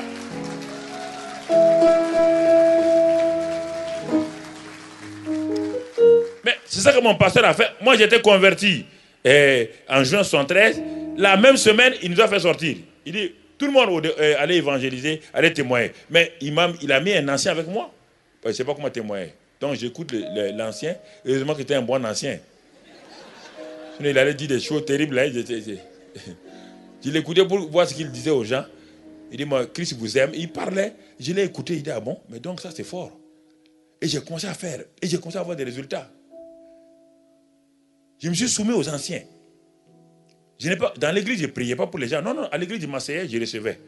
Le pasteur dit, ça c'est les anciens qui, leur travail, ils imposent les mains aux gens. Mais au dehors, il dit, bon, allons-y maintenant. Au dehors, là, il me disait d'aller témoigner aux gens. J'ai témoigné. Si quelqu'un disait qu'il avait mal à la tête, pour montrer que je suis un témoin de Christ, je priais. Et quand il y avait un résultat, je disais au pasteur, ça marche, hein? Il dit, oui, ça marche. Mais à ce moment-là, au fur et à mesure que j'ai fait ça, au dehors, j'étais fidèle au dehors, le pasteur, qu'est-ce qu'il a fait? Il m'a un jour appelé, malgré mon jeune âge à l'époque, il m'a mis parmi les anciens. Tous ceux qui étaient là-bas étaient des vrais anciens. Hein. Ce n'est pas des anciens parce qu'ils étaient anciens, ils avaient autour de 80 et tout ça. Là. Donc, et moi, j'étais jeune étudiant à 20, 22 ans parmi eux. Quand ils m'asseyaient, je regardais, je disais, mais je suis parmi les 24 vieillards ou bien quoi. Mais oui, mais non, vous savez, la sagesse. Donc, ça veut dire, à chacun de vous, si vous lisez ça, chacun de vous, il a été donné un don. Pour l'utilité commune. Mais ne te fâche pas si tu n'es pas utilisé ici. C'est normal. Même moi, je ne prends pas n'importe quel qui vient pour poser les mains sur les gens. Non, il y a des gens qu'on a entraînés, tout. Mais maintenant, ce que je fais, ce qu'on leur fait, on les envoie. Puisque quand j'ai fini d'imposer les mains, on fait des sorties d'évangélisation. Bon, ce n'est pas la même chose ici parce que vous n'êtes pas libre de faire ce que vous voulez dans les rues. Bon, on les envoie dans les prisons, on les envoie dans les villages, dans les marchés, et ils s'en vont. Et il y a des chefs de groupe qui nous disent, ils sont partis, il y a telle sœur qui a prié pour telle personne qui était aveugle, elle a vu, telle personne a été sourde, elle a entendu. Donc on note ces choses. Donc les jeunes sont en train de se révéler au fur et à mesure. Comprenez? Et maintenant, on commence à les inclure dans ceux qui peuvent prier pour les malades et tout. Mais ils ont fait leur expérience au dehors. Ne sois pas fâché contre le pasteur. Il ne peut pas prendre n'importe qui pour venir peut-être mettre devant ici tous les jours pour prier pour les gens. Mais au fur et à mesure que tu feras de l'expérience au dehors, que ton témoin sera affermi, on va t'inclure. Et dans les quartiers, dans les cellules, on peut vous envoyer, bon, ok, le pasteur peut dire, bon, dans l'église, tu ne pries pas ici, mais dans telle cellule-là, je vous envoie telle sœur-là, je sais qu'elle a un don, et elle peut prier. Quand il y a un malade, vous pouvez l'entourer et puis prier pour un malade. Comme ça, on apprend tout doucement. Mais de là à dire que le pasteur ne m'a pas appelé, je n'ai pas de don, ce n'est pas vrai. Chacun de nous a un don. Chacun. Et c'est ça qui fait la plénitude de l'église. Et si les chrétiens, comme je l'ai dit, se préparaient chaque dimanche matin pour venir au culte là, chacun se disait, Seigneur, je viens au culte, je sais que je suis un instrument aujourd'hui pour le Seigneur. Je prépare mon cœur. Le Saint-Esprit est en moi et tout. On n'attend pas que ce soit le groupe musical d'abord qui vienne. Chacun est rempli du Saint-Esprit, chacun s'est préparé. Chacun rentre dans cette salle-là, rempli du Saint-Esprit et dans l'attente des choses. Quand le pasteur rentre, ça devient léger. L'atmosphère est légère. Il n'a plus besoin de tirer les gens avec lui. Dès qu'il rentre, il sent lui-même qu'il y a la foi qui est préparée. Il sent lui-même que l'atmosphère est remplie, saturée de la présence du Saint-Esprit. Il sait cela. Mais beaucoup de gens se préparent 3 heures pour porter leur manteau, leur chemise, pour manger casse-croûte. 3 heures. Et quand ils viennent à l'église, ils sont assis maintenant. Ils disent, pasteur, bon, montre-nous ce que tu peux faire maintenant. Allez, vas-y, pasteur, chante-nous un peu. Chante-nous un peu. Tu es Alpha et Oméga. Il dit, le pasteur est enroué aujourd'hui. Hein? Il est enroué aujourd'hui. Vous voyez, quand c'est comme ça, c'est difficile. Un homme de Dieu, son onction. Vous voyez, son onction. L'onction est dans l'homme de Dieu. La femme à la perte de sang savait que Jésus-Christ est une centrale électrique de miracles. Elle est partie brancher son fil. Pip, et ça fait pap.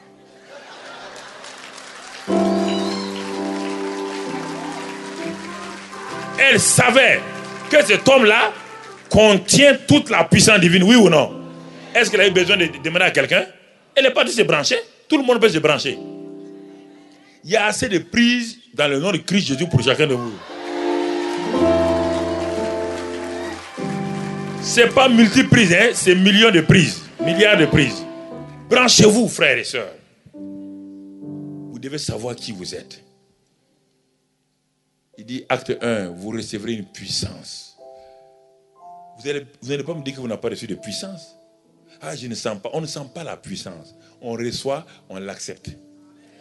Le Saint-Esprit en toi, il est puissant, il est en toi. Ça suffit largement. Il est en toi. Tu as reçu le Saint-Esprit. La puissance est en toi. Mais je l'ai dit, fais-le, manifeste-le en ville. Manifeste-le en ville et tu verras comment Dieu agit. Tu verras comment Dieu agit. Il a dit, allez par tout le monde et faites de toutes les nations des disciples. Il n'a pas dit, frères et sœurs, d'aller enseigner les nations. Il a d'abord dit d'aller faire les nations de quoi?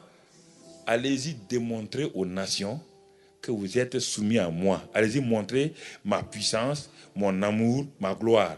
Quand ils verront ça, maintenant ils vont être convertis à Christ, enseignez-leur. Et nous avons renversé les deux. On ne peut pas enseigner quelqu'un qui ne connaît pas Dieu. Il faut d'abord qu'il rentre dans l'école. Il faut qu'il rentre d'abord dans le royaume. Allez-y et faites de toutes les nations. Faites-les. Ces tribus-là, ces ethnies-là. Faites d'eux des disciples de Christ. Et baptisez-les. Troisièmement, maintenant, enseignez-leur tout ce que je vous ai prescrit. Ça, c'est très important. Vous devez venir chacun ici avec quelqu'un que vous avez gagné en ville. Vous êtes témoin de Christ. Depuis le 1er janvier, combien de personnes as-tu amené à Christ pour l'amener à l'église? Tu crois que tu n'as pas cette puissance, cette capacité en toi? Le Saint-Esprit n'est pas venu faire du tourisme en toi. Il n'y a aucun site touristique en toi. Non, il n'est pas venu faire du tourisme en toi. Il est venu en toi parce qu'il est venu pour faire de toi un témoin de Jésus. Il est venu pour que tu puisses aller de lieu en lieu. Mais si tu croyais à la prière, quand tu pries le matin, Seigneur, donne-moi la grâce aujourd'hui, j'ai faim et soif, je veux être un gagneur d'âme. Quand tu dis que c'est lui qui gagne des âmes est sage dans le livre des Proverbes. Moi, je vais gagner une âme à Christ aujourd'hui. Les gens parlent tout le temps qu'ils ont eu des âmes. Moi, jamais je n'ai expérimenté. Mais devant moi, la personne qui soupire après toi, qui a faim et soif de toi, tu pries, tu te lèves. Dieu va créer des circonstances. Il va créer des circonstances. Soit c'est le voisin du bureau qui viendra dire, ouh là là, ça ne va pas chez moi. Et tu vas saisir cette opportunité-là dans un endroit. Tu vas lui parler simplement de l'amour de Dieu et il va te convertir. Et la joie de Dieu va remplir ton cœur. Frères et sœurs. Et le dimanche prochain, tu vas être tellement content d'amener quelqu'un que tu as gagné à Christ ici. Mais l'église serait doublée en 3 ans, en 2 ans. L'église serait doublée. L'église serait doublée. Parce que toi, tu fais, ce n'est pas les pasteurs d'amener les gens à Christ. Ils sont là pour vous enseigner. On dit les ministères, Éphésiens 4, les 5 ministères. C'est pour faire quoi? Équiper, former les gens en vue de l'œuvre du ministère. Leur rôle est de vous former et de vous équiper, de vous impacter, de vous donner tout ce dont vous avez besoin pour que vous allez au dehors pour manifester et vous revenez encore, ils vous enseignent, ils vous équipent et vous envoient. Ça, c'est le rôle des pasteurs, des apôtres et des prophètes. Ce n'est pas à eux de faire le travail. C'est à vous de faire le travail. Mais sache qui tu es. Sache ce que Dieu t'a donné. Mais pourquoi ça ne marche pas? Souvent, ça ne marche pas. Pourquoi? 1 Thessaloniciens 5, 23 et 1 Thessaloniciens 5, 23. La Bible dit dans ce passage-là que le Dieu de paix vous sanctifie lui-même tout entier et que tout votre être, l'esprit, l'âme et le corps soient conservés irrépréhensibles lors de l'avènement de notre Seigneur Jésus-Christ. Alors souvent, les choses ne fonctionnent pas, frère, je vais te dire ça pour terminer ce soir-là, ça ne fonctionne pas à cause de quoi? Ça ne fonctionne pas simplement parce que nous ne savons pas laisser la vie divine, la puissance divine qui est en nous là, se manifester pour aller au dehors. Et c'est pourquoi si ceux qui ont mis le tableau, s'ils peuvent venir m'aider rapidement pour l'ouvrir.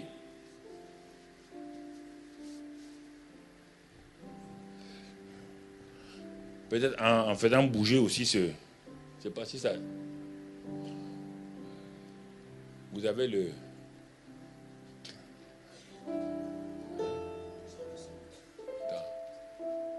Tu as attaché, non? Bon, je voudrais que peut-être la caméra d'en face va faire briller. Peut-être les deux caméras peuvent s'approcher pour amplifier ça. Voilà, pour qu'on puisse voir sur les deux tableaux. Voilà, donc, pour qu'on puisse voir de façon... est-ce que vous avez le... C'est le rouge, hein? Comment ça marche? Ok. Vous voyez, je ne sais pas si... Ok, très bien. Donc, ça sort bien sur les tableaux? Très bien. Vous voyez là, c'est écrit « Manifeste ce que tu as reçu par la foi ». Regarde bien ce schéma-là, c'est un schéma très important. Ce schéma a bouleversé les pasteurs qui opéraient, qui croyaient que ce schéma est très très important pour que tu comprennes. À la croix de Calvaire, vous voyez la croix, tout démarre à la croix. Christ a porté nos péchés, il a porté nos maladies, et tout commence par la croix, c'est la porte d'entrée dans la vie chrétienne. Maintenant, la rédemption est complète ici. Bon, on ne va pas recommencer. Et à partir de là, par la résurrection de Christ, nous recevons la vie nouvelle. Mon esprit est là, vous voyez le blanc là, mon esprit est régénéré. Dans mon esprit régénéré, j'ai la vie Zoé, la vie de Dieu. Les fleuves d'eau vive sont en moi, l'onction est là, la joie. Donc le fruit de l'esprit. Le fruit de l'esprit, ce n'est pas le fruit du Saint-Esprit, hein, c'est le fruit de ton esprit. Parce que tu es la branche. Dans l'arbre, quelle est la partie qui porte le fruit? Dans un arbre, quelle est la partie qui porte le fruit? C'est la branche. Ton esprit est la branche du Saint-Esprit, dans lequel se trouve, c'est ça. Donc, à partir de ce moment-là, il y a le fruit de l'esprit, l'amour, la joie, la paix, puisque il dit que le Saint-Esprit a répandu dans ton cœur, donc, l'amour de Dieu. Il y a les dons spirituels. Il y a aussi la santé, par quiconque est né de nouveau est déjà en bonne santé, est prospère et tout. Tout. Il n'y a pas besoin d'aller prier pour que ça doit sortir. Pas besoin d'aller prier pour avoir l'argent. C'est déjà en toi. La prospérité est en toi, la santé est en toi, la victoire, tout est en toi. Tout est dans ton esprit, tout est là. Tout est d'abord spirituel. Rien n'est matériel. Ça, c'est l'esprit. Ton esprit régénéré. La sagesse est en toi. Les pensées de Christ. Il dit, nous avons les pensées de Christ sont ici. La volonté de Dieu est ici. Parce qu'il y a deux volontés. Quand les gens parlent de volonté, là, ils parlent de volonté, ils ne comprennent pas. On dit dans Romains 12 que tu dois être transformé afin de faire la volonté de Dieu, ce qui est bon, agréable. Il y a ta volonté n'est pas ici. La volonté n'est pas ici. Non. C'est la volonté de Dieu qui est ici. Et ta volonté ailleurs. Et c'est pourquoi elle s'oppose à la volonté de Dieu. Maintenant que tu es né de nouveau, tu as tout ici. Il y a des gens qui sont nés de nouveau, qui meurent sans jamais dépasser ici. Ils ont tout là. Les trésors, l'Afrique a des problèmes avec quoi? L'Afrique a déjà tout ça dans son sol. Mais l'Afrique est pauvre, non pas parce que son sous-sol est pauvre, parce qu'il n'arrive pas à exploiter. Les chrétiens sont misérables, pauvres, dans la défaite, parce que tout est dans leur esprit. Ils ne savent pas comment faire sortir les trésors de Dieu. Et c'est dommage. Vous voyez les pasteurs, mais qu'est-ce que tu fais mon frère? Non, je suis en train de voir comment... Mais non, laisse couler. On dit les fleuves d'eau vive doivent jaillir. Les fleuves d'eau doivent jaillir en toi. Alors, c'est là. C'est là. Mais peut-être demain, après-demain, on verra si le tableau... Mais ici, si tu sais comment communier avec le Saint-Esprit, développer ta communion avec le Saint-Esprit, tu sais comment, on a vu entendre la voix de Dieu. Tu sais ces choses-là, tu commences à les apprendre, quelque chose va se passer.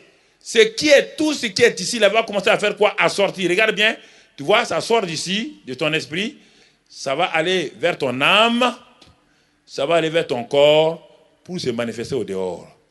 Mais mon frère, ça va se faire par quoi? Ça va se faire par la foi et la parole de Dieu. La foi et la parole de Dieu. C'est la foi qui prend ce qui est ici. Parce que la parole de Dieu t'a déjà dit que ça est là. La parole de Dieu t'a déjà dit que tu as ça, tu es ça, tu as tout, tu peux tout. Et la foi prend ce qui est ici. La foi est le bras de ton esprit, pas du Saint-Esprit. Hein. Le Saint-Esprit est déjà ici. Toi et le Saint-Esprit, vous êtes un. 1 Corinthiens 6, 17. Ton esprit et l'esprit de Dieu, vous sont un. L'esprit de Dieu habite ici. Tu as tout ici. Maintenant, c'est la foi. La foi va manifester ce qui est ici, frère. C'est pourquoi beaucoup de gens ils ont tout, mais ils sont frustrés. Pourquoi tu es frustré? Pourquoi tu ne peux pas prier? Tu sais qu'il y a quelque chose en toi qui doit sortir. Ça ne doit plus venir. Rien ne peut venir de dehors encore. Tout est déjà en toi. Ça va venir dehors où? Dieu va envoyer du ciel quoi pour te donner? Dis-moi. Dites-moi, quelqu'un n'a qu'à lever la main, mais dire que Dieu va envoyer quelque chose pour nous donner aujourd'hui. Dis-moi, quoi? Quoi? Qu'est-ce que Dieu va te donner? Il va te donner quoi? Jésus a fini, il est assis. Le Père est assis. Le Saint-Esprit est en toi. Il va te donner quoi? Le Saint-Esprit est venu pour te donner tout. Il a tout donné par la foi qui est là. Et puisque tu sais ce qui est là, alors tu vas faire sortir là. Maintenant, quand tu fais sortir là, le premier obstacle que tu vas rencontrer, mon ami, le premier obstacle, ce n'est pas le diable. Arrêtez les sorciers, les diables et les magiciens. Ils n'ont aucun pouvoir sur vous. Ton premier ennemi, c'est ça. Regarde-le, qu'on appelle ton âme. Ton âme. Quand la foi prend ce qui est ici, par exemple la guérison. La guérison est déjà en toi. Parce que par ces meurtrissures, nous sommes déjà guéris à 2000 ans. Nous sommes guéris à 2000 ans. La santé est dans ton esprit. Si ton esprit est malade, c'est grave pour toi. L'esprit n'est jamais malade, il est parfait. Jamais l'esprit n'est souillé, il n'est jamais malade. L'esprit ne pêche pas. Quand on dit que l'homme ne pêche pas, là, on parle de son esprit, on ne parle pas de son âme, de son corps. Alors, quand ton esprit, maintenant, étant renforcé par le Saint-Esprit, croit la parole et la foi va aller, alors première rencontre, c'est au niveau ici. Ici à quoi? Cet élément, ton âme là, a des éléments, a des sens, qu'on appelle tes pensées personnelles, ta volonté personnelle, tes sentiments, tes émotions, ta raison, ton intelligence, etc. Automatiquement, comme avant d'être converti, d'être né de nouveau, c'est lui qui dirigeait tout. Lui, c'est lui qui était ton patron. Tu n'avais pas cet élément-là. Avant d'être converti, tu n'avais pas ça. Mais l'ancien patron ne le connaît pas celui-ci. Et tu m'entends? L'ancien patron, ton âme là ne connaît pas ça là. Dès que tu veux envoyer la guérison ici, pour se manifester là, qu'est-ce que lui il fait? Lui, il vit de quoi? De sentiments, d'émotions. Il dit, mais tu dis que la parole de Dieu m'a guéri, mais pourquoi j'étais l'émotion alors? Pourquoi j'étais le sentiment alors? Et automatiquement, qu'est-ce qu'elle fait? En ce moment, ton âme réagit. Ton âme réagit par quoi? Regarde, ton âme réagit automatiquement. Et la guérison n'arrive même pas au corps. Ton âme réagit par quoi? La peur et le doute. Ton âme renvoie ça ici. C'est pourquoi on prie pour toi, depuis 15 ans, il n'y a même pas de guérison. Pas ton âme renvoie régulièrement ça, elle aussi a sa foi. La foi de l'âme, c'est la peur et le doute. Le sens de l'esprit, c'est la foi par la parole de Dieu. Donc, ton âme te dit, tes pensées, ta volonté, tes sentiments, tes émotions, ta raison et ton intelligence disent, ce n'est pas possible. On a prié pour moi. Tout le monde a prié pour moi. Ce n'est pas toi qui vas prier pour moi, je serai guéri. Mais au moment où l'âme, écoute-moi, c'est le combat que tu as. Regarde bien, très bien. Au moment où l'âme réagit, puisque l'âme réagit par ses sentiments, ses émotions, l'âme, et elle marche avec qui? Pendant longtemps, elle a marché en partenariat avec ton corps. Avant d'être né de nouveau. L'âme et ton corps ont marché ensemble, c'est deux amis. L'âme dit, l'âme qui envoie la peur et le doute là, elle dit en même temps au corps là, hey, regarde, tu ne sens pas de douleur? Dieu, il sent des douleurs. Mais pourquoi lui, il dit qu'on est guéri? Alors, pourquoi il manque comme ça qu'on est guéri? Donc, tout de suite, le partenariat commence. Et qu'est-ce que ton corps fait? Ton âme a déjà dit, envoyer la peur et le doute. Qu'est-ce que son partenaire va faire? Ton corps va faire quoi? Elle va envoyer ça. Regarde bien, le trait rouge là. Elle va envoyer quoi? Les symptômes et les douleurs. Symptômes et douleurs, émotions négatives, pensées négatives. Comment tu vas te guérir? La parole devient secondaire. Tu viens à l'église chaque fois, on prie, rien ne se passe. Rien ne se passe. Tu es pasteur, tu dis on va aller gagner des âmes, on va prier pour des malades. Quand tu es à la maison, tu pries. Quand tu es devant l'église, on va prier pour les malades. Quand tu vois les malades, seulement dis bon, demain on va prier pour les malades. Qu'est-ce qui t'a fait? La peur.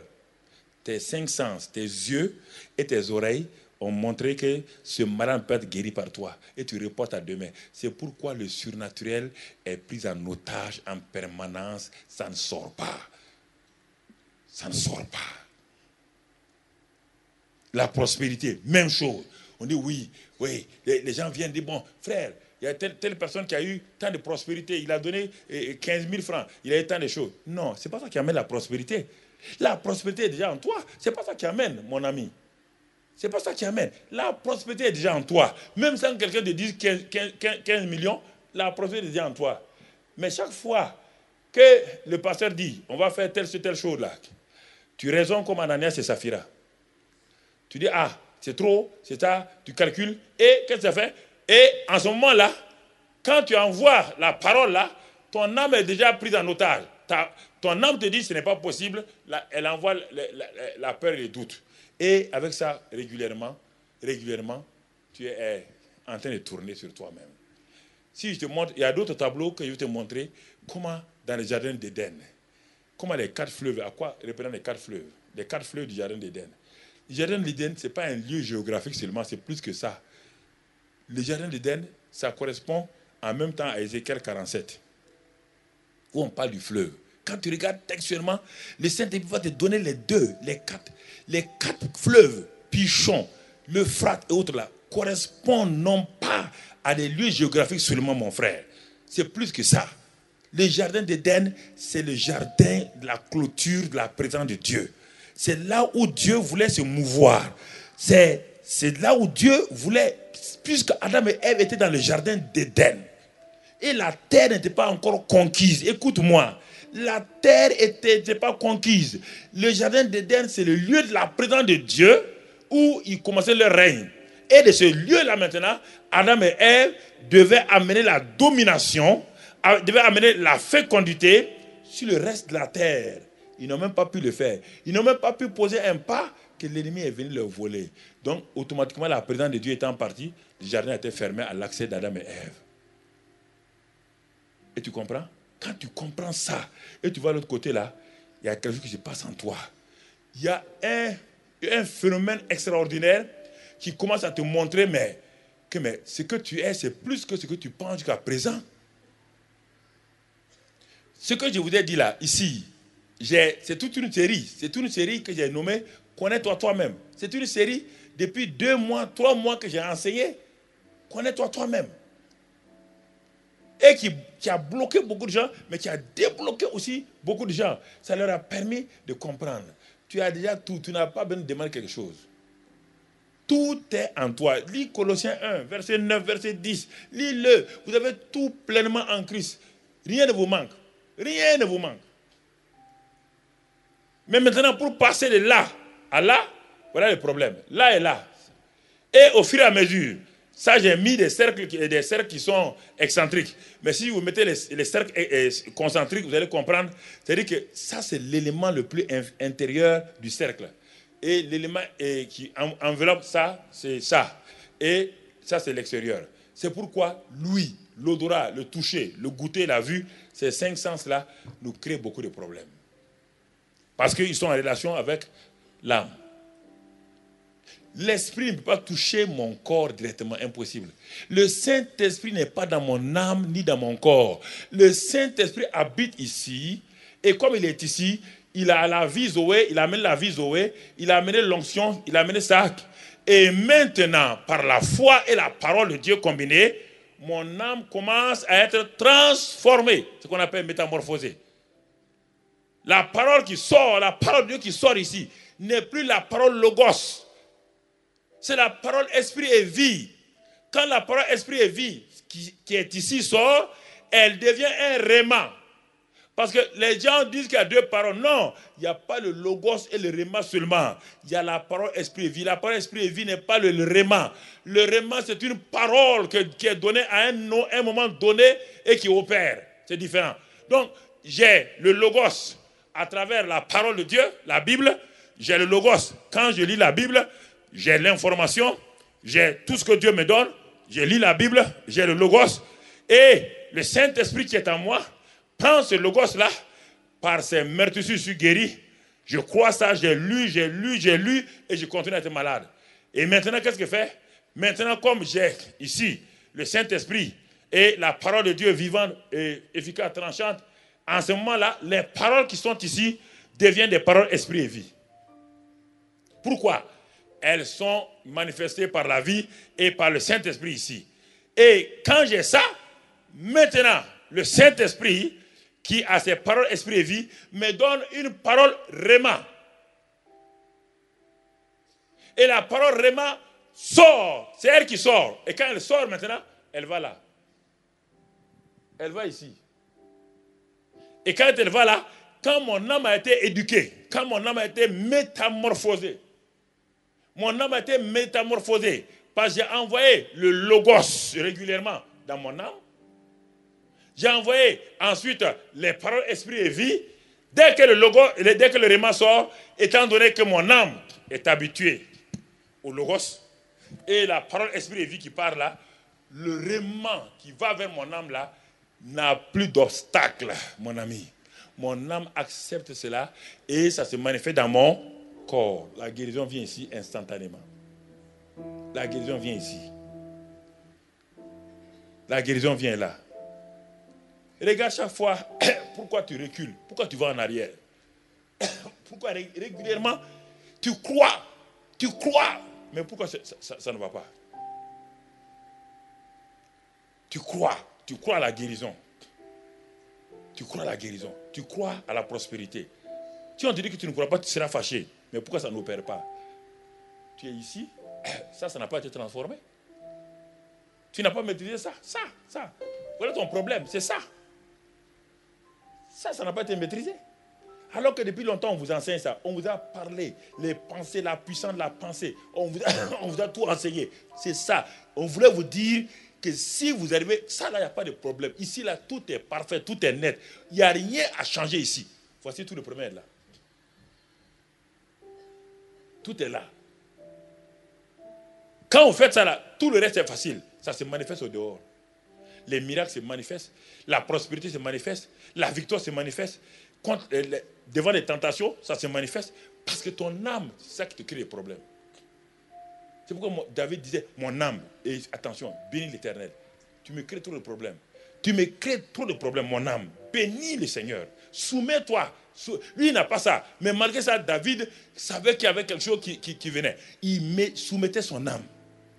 Et quand son âme était soumise à Dieu, David va. Et quand il rencontre Goliath, Goliath n'est pas un problème pour lui. Goliath n'est pas un problème. Pourquoi? Parce que David est connecté avec Dieu. Frères et sœurs, ça c'est le premier schéma. Il faut regarder ça très bien. Sinon, vous pouvez prier. Vous pouvez prier. La prière ici fonctionne. La prière de la foi fonctionne. Regardez bien combien de fois vous avez prié, vous avez jeûné. Quand vous sortez du jeûne, vous êtes content, tout. Mais pourquoi vous n'aboutissez pas? Parce que ça n'a jamais été métamorphosé. Jamais. Vous ne l'avez jamais maîtrisé. Votre problème, c'est ici. Ce n'est pas là, c'est pas là. Parce que le corps est neutre, le corps est un caméléon. Le corps est un caméléon. Qu'est-ce qu'un caméléon? Il s'adapte à son environnement. Oui ou non? Si c'est l'âme qui domine, le corps sera soumis tout le temps à votre âme. Si c'est l'esprit qui domine, si l'esprit domine, parce que l'âme a été transformée, automatiquement, vous allez voir que le corps là reçoit la guérison facilement. Le corps reçoit, même quand vous étiez habitué à l'alcool, ni la cigarette, ça ne vous dit plus rien. Par le corps, c'est que vous lui donnez ce qu'il prend. Si vous lui dites que vous ne voulez plus boire, il va se plaindre 2 ou 3 jours. Mais c'est votre âme qui vous fait boire, mon ami. Ce n'est pas votre corps, hein? C'est votre âme. Vous êtes découragé, votre âme dit, boire un petit coup, c'est agréable. Boire un petit coup, c'est doux. C'est ça. Et puis vous partez, votre corps dit, tu as entendu, hein? Allez-y, mon ami, allez, vas-y, allez, courage. Allons boire un petit coup. Et quand vous partez boire, vous retombez encore. Ce n'est pas votre corps. Le corps là, le corps est neutre. Si tu ne donnes pas quelque chose au corps, le corps s'habitue et se déshabitue rapidement. C'est pas tout le monde, c'est pas le corps. Le corps n'est pas un problème, c'est l'âme. Le corps, si tu donnes à manger au corps, il n'y a pas de problème. Si tu ne le donnes pas à manger, 3 jours de jeûne, il se plaint. Mais 4e jour, il dit, bon, ça va, on peut continuer. Oui ou non? Mais le corps est comme ça. Vous en prenez au corps. Le corps n'est pas le problème. C'est là. C'est pourquoi il dit, ne vous conformez pas. Ne vous conformez pas à ce monde-là. Soyez transformés par le renouvellement de votre intelligence. Afin que vous soyez alignés sur la volonté de Dieu. Par votre volonté ici, là, elle est égoïste. Votre volonté ici, elle est émotionnelle, sentimentale. Elle est par la raison. Il faut qu'elle soit alliée sur la volonté de Dieu. Et quand elle est alliée sur la volonté de Dieu, alors le corps rapidement, et la peur et le doute, les symptômes et les douleurs ne peuvent plus avoir raison de vous. Ne peut plus avoir raison de vous. Sinon, mon frère, tu vas prier. La prière est bonne, elle est puissante. Mais son effet ne partira pas loin. Je vais m'arrêter là ce soir. Parce que c'est très important, frère. C'est un mécanisme qu'il faut bien comprendre. Si tu comprends ça, peut-être j'ai amené notre tableau. Si on a le temps, on va voir. Sinon, déjà ça, si tu comprends ça, ça va t'aider beaucoup à aller de l'avant. Si tu comprends ça, tu deviens un maître. Tu deviens un maître. Ton âme n'est plus un problème. Alors ce soir-là, écoute-moi. Maintenant, Église de Christ, Église de Dieu. Écoute simplement. Je vois, écoute, je vais te donner une parole prophétique ce soir. Je vois une église triomphante, renversant toutes les portes du séjour des morts. Une église qui s'élève. Une église qui renverse les portes du séjour des morts contre elle. Et quand j'écrivais ça, Dieu me dit, dis-leur cela. Dis-leur ce que tu as vu. Dis-leur ce que Dieu t'a montré. Dieu dit, puisque nous avons vu une église émaciée, faible, Dieu dit, dis-leur que tu vois une église remplie de foi. Une église remplie de courage. Comme David, affrontant les Goliaths de ce monde moderne. Et les décapitant. Écoute-moi, église. Ferme tes yeux et reçois ces paroles-là. Ce soir, le Seigneur me dit de te dire, Église de Christ, je vois une église revêtue de l'onction du combat comme Élie face aux Baal et aux Astartés. Église, le temps est venu pour que tu prennes cette position de courage comme celle d'Élie, qui n'a pas eu peur d'être seul et de combattre les Baal et les Astartés modernes qui envahissent les médias, qui envahissent tout dans ce monde-là. Je vois une église s'identifiant à son Dieu, comme Moïse et Aaron, entrant avec assurance dans le palais royal pharaonique et parlant à Pharaon avec assurance, démontrant la puissance de Dieu devant Pharaon et les Égyptiens. Je vois une église, l'église de Christ avec l'esprit de Joseph, l'esprit de Daniel, l'esprit de ces jeunes gens tels que Salomon, Bethsalel, Uri, opérant avec succès dans les milieux socio-politiques et dans les milieux d'affaires. Je vois une église qui reprend sa place. Comme au premier temps, les rois, les empereurs sollicitaient l'aide de l'église.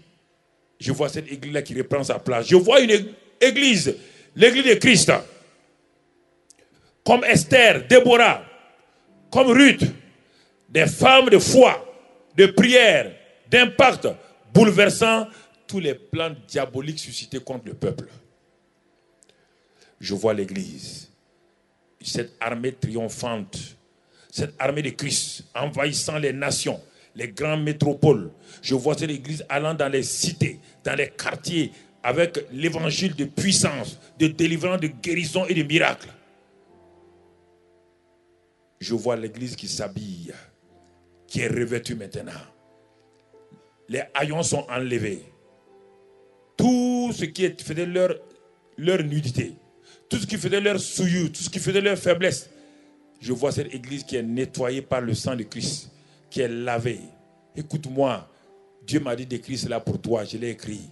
Je vois cette Église-là qui s'élève, qui comprend son identité, qui dit j'en ai marre, je suis fatigué de vivre dans la défaite. Je vais aller comme le Seigneur m'a dit, il est avec moi, il est en moi. Il a dit quand j'irai, il va confirmer la parole. Je suis cette Église-là, je m'en vais, je me lève et je m'en vais. Fini les déboires, fini l'humiliation, fini la honte, fini la nudité. Je vais être une Église triomphante, l'Église de Christ. L'Église qui marche dans la victoire. L'Église qui marche dans le succès. L'Église qui marche dans la prospérité. L'Église qui marche dans l'autorité, dans l'onction. Une Église puissante. Car je veux marcher et vivre dans le surnaturel. C'est pourquoi j'ai été créé pour cela.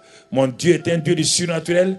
Mon Seigneur est un Seigneur du surnaturel. Le Saint-Esprit est le Saint-Esprit du surnaturel. Je ne peux pas être une Église faible, une Église naturelle. C'est pourquoi ce soir, Père, merci pour ces paroles que tu as prononcées sur l'Église. Ces 7 points de l'Église sont importants. Ces 7 points de l'Église montrent que le temps est venu où l'Église de Christ reprend sa place dans les nations comme une lumière, comme le sel. Et si vous croyez ça ce soir, vous partirez avec ces paroles profondes. Car le Saint-Esprit t'a parlé, le Saint-Esprit t'a parlé, il t'a parlé. Alors reçois cela et laisse ton âme être transformée et tu verras alors la gloire du Seigneur et le Seigneur te conduira et tu seras dans la victoire au nom de Jésus. Amen.